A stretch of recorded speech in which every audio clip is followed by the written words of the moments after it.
High students நம்ம இன்னைக்கு எதை பற்றி பார்க்க போகிறோம்னு பார்த்தீங்கன்னா BSc operation theatre and anaesthesia technology course பற்றின டீட்டெயில்ஸ் தான் பார்க்க போகிறோம். Course duration and course join பண்ணுறதுக்கான எலிஜிபிள் க்ரைட்டீரியா என்ன சப்ஜெக்ட்ஸ்லாம் கவர் பண்ணுறாங்க, கோர்ஸ் கம்ப்ளீட் பண்ணவங்களுக்கு என்ன மாதிரியான ஜாப் ஆப்பர்ச்சுனிட்டிஸ் அவைலபிளாக இருக்குது, எந்த செக்டர்ஸில் ஒர்க் பண்ணலாம், இந்த டீட்டெயில்ஸ்லாம் தான் பார்க்க போகிறோம். இதுக்கு முன்னாடி தமிழ்நாட்டில் இருக்க எந்த ஒரு ப்ரைவேட் காலேஜஸில் நீங்கள் ஜாயின் பண்ணணும்னு நினச்சிங்கனாலும் ஸ்க்ரீனில் தெரியிற நம்பருக்கு கால் பண்ணி டீட்டெயில்ஸ் தெரிஞ்சுக்கோங்க. வாங்க வீடியோக்குள்ளே போகலாம்.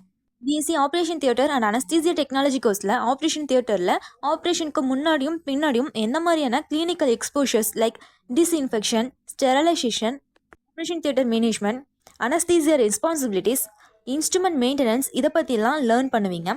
இந்த கோர்ஸோட டியூரேஷன் பார்த்தீங்கன்னா 4 இயர்ஸ் டியூரேஷன், அதாவது 3 இயர்ஸ் அகாடமிக்கும் 1 இயர் இன்டர்ன்ஷிப்புக்கும் டிவைட் ஆகும். கோர்ஸ் ஜாயின் பண்ணுறதுக்கான எலிஜிபிள் க்ரைட்டீரியான்னு பார்த்தீங்கன்னா 12th சயின்ஸ் டீமில் physics, chemistry, biology or mathematics சப்ஜெக்ட்ஸில் மினிமம் 50% அக்ரிகேட் மார்க்ஸோட கம்ப்ளீட் பண்ணியிருக்க ஸ்டூடெண்ட்ஸ் இந்த கோர்ஸ் ஜாயின் பண்ணி படிக்கலாம்.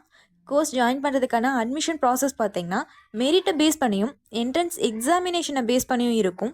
கோர்ஸில் கிராஜுவேட் ஆகிற ஸ்டூடெண்ட்ஸ்க்கு பார்த்தீங்கன்னா ஹாஸ்பிட்டல், நர்சிங் ஹோம், ப்ரைவேட் கிளினிக்ஸில் எல்லாமே ஒர்க் பண்ண முடியும்.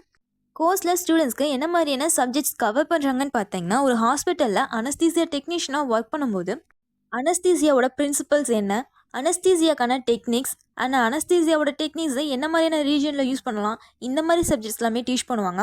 அதை தாண்டி physiology, biochemistry, basics of surgery, surgical procedure, critical care management, medical imaging techniques, advanced sterilisation techniques எல்லாமே டீச் பண்ணுவாங்க.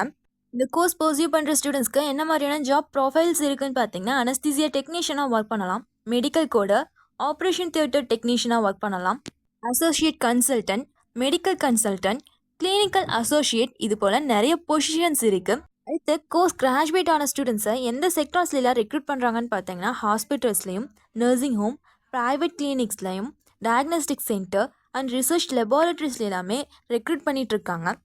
அவங்களுக்கான ஆவரேஜ் சேலரி பேக்கேஜ் பார்த்தீங்கன்னா எக்ஸ்பீரியன்ஸ் அண்ட் பொசிஷனை பொறுத்து 3 lakh to 6 lakh per annum வரைக்கும் ஏர்ன் பண்ண முடியும். இந்த கோர்ஸ் சூஸ் பண்ணுற ஸ்டூடெண்ட்ஸ்க்கு கிளினிக்கல் எக்ஸ்போஷராக ஓடி மேனேஜ்மெண்ட், மெயின்டைனிங் ஓடி இன்ஸ்ட்ருமெண்ட்ஸ், ஸ்டெரலைசேஷன், அனஸ்தீசியா ரெஸ்பான்சிபிலிட்டிஸ் இதை பற்றியெல்லாம் டீட்டெயிலாக படிப்பீங்க. இந்த கோர்ஸில் ஃபைனல் செமஸ்டர்ஸில் பார்த்தீங்கன்னா seminar presentation, internship, practical trainings எல்லாமே கண்டினியூஸாக இருக்கும். இந்த கோர்ஸ் எந்த காலேஜஸ்லாம் இருக்குது, எவ்வளோ ஃபீஸ் வாங்கிட்டு இருக்காங்க, என்ன மாதிரியான அட்மிஷன் ப்ராசஸ் இருக்குது, கோர்ஸ் பற்றினா ஃபர்தர் இன்ஃபர்மேஷன்ஸ் தெரிஞ்சுக்கணுன்னாலும் ஸ்க்ரீனில் தெரியிற நம்பருக்கு கால் பண்ணி டீட்டெயில்ஸ் தெரிஞ்சுக்கோங்க. இதுவரை சொன்ன இன்ஃபர்மேஷன்ஸ் உங்களுக்கு யூஸ்ஃபுல்லாக இருந்தால் நம்ம சேனலை சப்ஸ்கிரைப் பண்ணிக்கோங்க. கூடவே அந்த பெல் ஐக்கானே கிளிக் பண்ணிக்கோங்க. அப்போ தான் நம்ம போடுற காலேஜ் அண்ட் கோர்ஸ் பற்றின யூஸ்ஃபுல்லான இன்ஃபர்மேஷன்ஸ்லாம் உங்களால் உடனே தெரிஞ்சுக்க முடியும். தேங்க்ஸ் ஃபார் வாட்சிங்.